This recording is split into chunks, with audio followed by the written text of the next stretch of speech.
దేవునికి స్తోత్రము. అనుదిన దేవుని వాక్య ధ్యానమునక ఈరోజు 2025 సంవత్సరము నవంబర్ నెల 22వ తారీఖు. ఈరోజు ధ్యాన వాక్యము పరిశుద్ధ గ్రంథము నుండి మత్తయి సువార్తికుడు వ్రాసినటువంటి సువార్తలోని 11వ అధ్యాయము 28వ వచనాన్ని మనం చదువుకుందాము. చాలా జాగ్రత్తగా ఆసక్తితో వినండి ప్రియ దేవుని బిడ్డలారా. ప్రభునామములో మీ అందరికీ శుభములు దీవెనలు కలుగునుగాక. నేటి ధ్యాన వాక్యము పరిశుద్ధ గ్రంథము నుండి ఒకసారి మనం చదువుకుందాము. మత్తయి సువార్త 11:28. ప్రయాసపడి భారము మోసుకొనుచున్న సమస్త జనులారా నా యొద్దకు రండి, నేను మీకు విశ్రాంతి కలుగజేతును. చక్కని వాక్యము, ఆత్మీయత కలిగిన వాక్యము, శక్తివంతమైన వాక్యము, మనకి ధైర్యాన్ని కలుగజేసే వాక్యము, పరిశుద్ధ వాక్యము.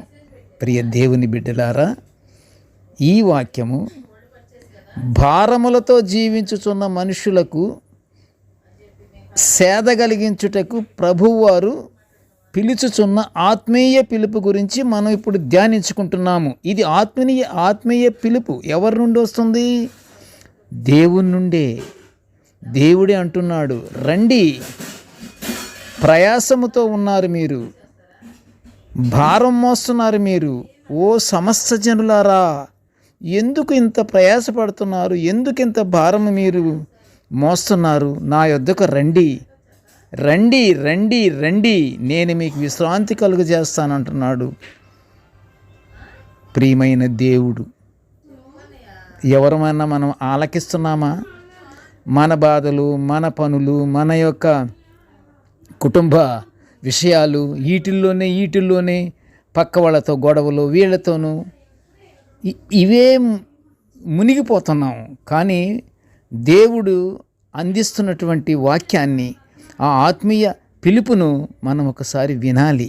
ఏమంటున్నాడు? రండి, ప్రయాసపడి భారం మోసుకొనుచున్న సమస్త జనులారా మీరు నా యొద్దకు రండి అంటున్నాడు. నేను మీకు విశ్రాంతి కలుగజేస్తానంటున్నాడు. సాధారణంగా ప్రియ దేవుని బిడ్డలారా, కొన్ని కుటుంబాలు భక్తి జీవితాలతో కలిగి ఉన్నను ఏ విధమైన సంతోషము, సమాధానాలు లేకుండా గడపటం మనం చూస్తున్నాము. సంతోషం, సమాధానం లేకుండా కుటుంబాలలో గడపటం కూడా వాళ్ళకి తెలుసు. సంతోషమే లేదు, ఏమీ లేదు. ఎప్పుడు సంతోషం ఉండదు? ప్రభువారు మన హృదయాలలో లేనప్పుడు సంతోషం ఉండదు. ఎందుకంటే సంతోషము కలుగుట ఎవరిది? అది దేవుని చిత్తము. సంతోషము లేకుండా వ్యసనాలతో బాధపడుతుండటం ఎవరిది? అది అపవాదిది. కనుక ఎప్పుడైతే మనలో ప్రభువారు లేరో, ప్రభువారు ఉండరో, అపవాది వెంటనే చోటు చేసేసుకుంటుంది మన హృదయంలో. చక్కని అవకాశం కలుగజేసాడు ఇతను, ఓకే అని వాడు తిష్ట వేస్తాడు. ఎప్పుడు? ప్రభువారు మన హృదయంలో లేనప్పుడు. ఇలాంటి కుటుంబాలలోని జీవితాలు, క్రీస్తు ప్రభువారు లేని దైవభక్తి అనేదే కూడా అసలు తెలియనటువంటి వాళ్ళు, పామరులై ఉన్న వాళ్ళు అసలు ప్రభువుని విస్మరించినటువంటి భక్తి లేని వారు వీళ్ళంతా.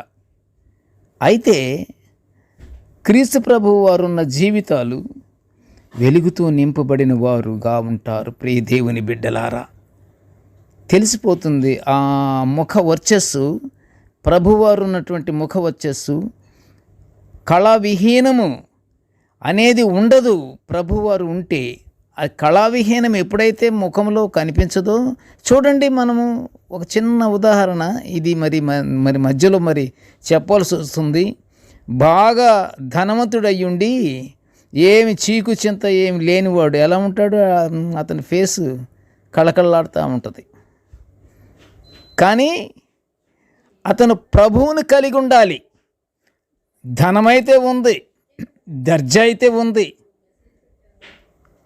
అన్నీ ఉన్నాయి, పౌరుషం ఉంది, మాటకు మాట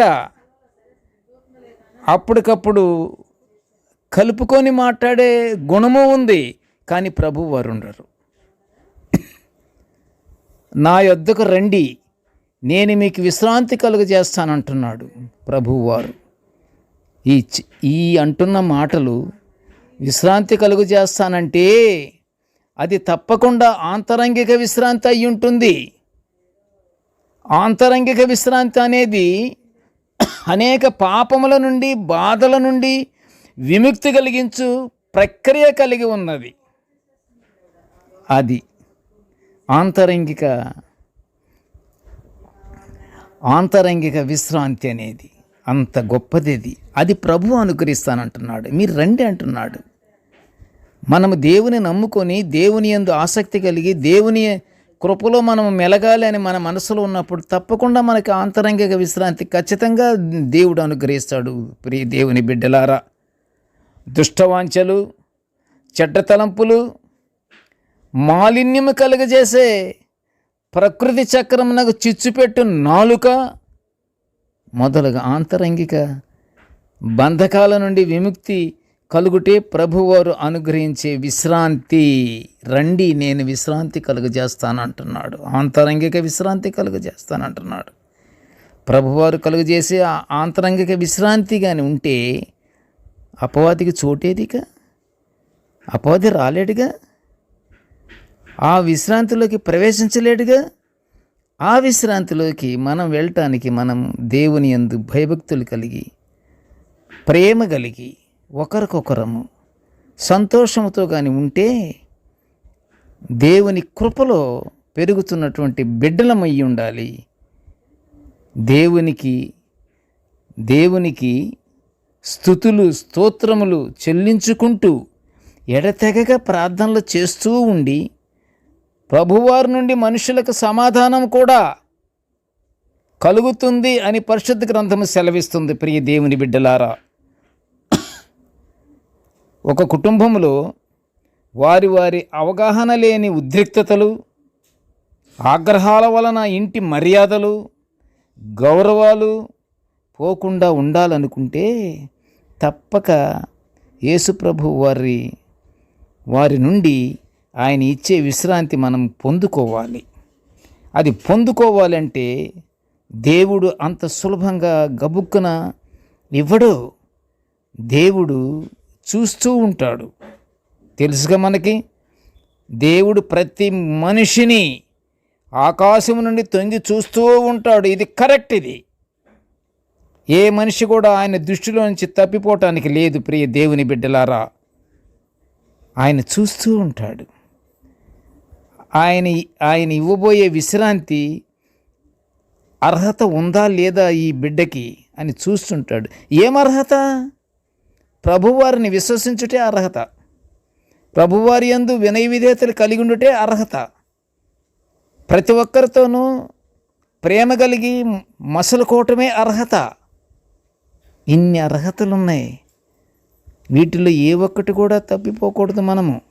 ప్రియ దేవుని బిడ్డలారా, ఇలాగ మనం అర్హతలు మనం పొందుకుంటానికి మనంతటా మనం పొందుకోలేము.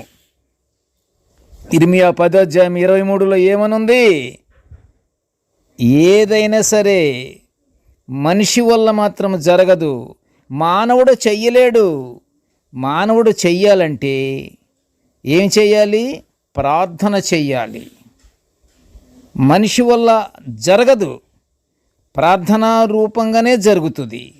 ప్రార్థనలో మనం పెట్టుకొని మనం గోజారి ప్రార్థనలో ప్రభువుని మనము బ్రతిమలాడి మనము వేడుకుంటే ఆయన తప్పకుండా మనకు అనుగ్రహిస్తాడు. ప్రియ దేవుని బిడ్డలారా, అలాంటి ఆంతరంగిక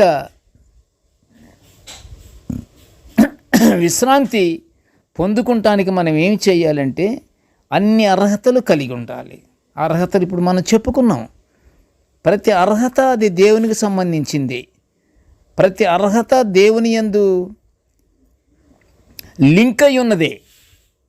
ప్రతి అర్హత కలిగి ఉన్నాడా లేదా అనే దేవుని దృష్టిలో ఉంటుంది. ప్రియ దేవుని బిడ్డలారా, కనుక ప్రియమైన దేవుని బిడ్డలారా, మనము ఎల్లప్పుడూ ఆయన ఆంతరంగిక విశ్రాంతి కొరకు మనము ప్రాకులాడుచు మనము నిత్యము మన భారాన్ని, మన ప్రయాసాన్ని మొత్తాన్ని మనం దేవునికి అప్పచెప్పాలంటే మనం దేవుని బిడ్డలమై ఉండాలి. దేవుని బిడ్డలం ఎప్పుడవుతాము?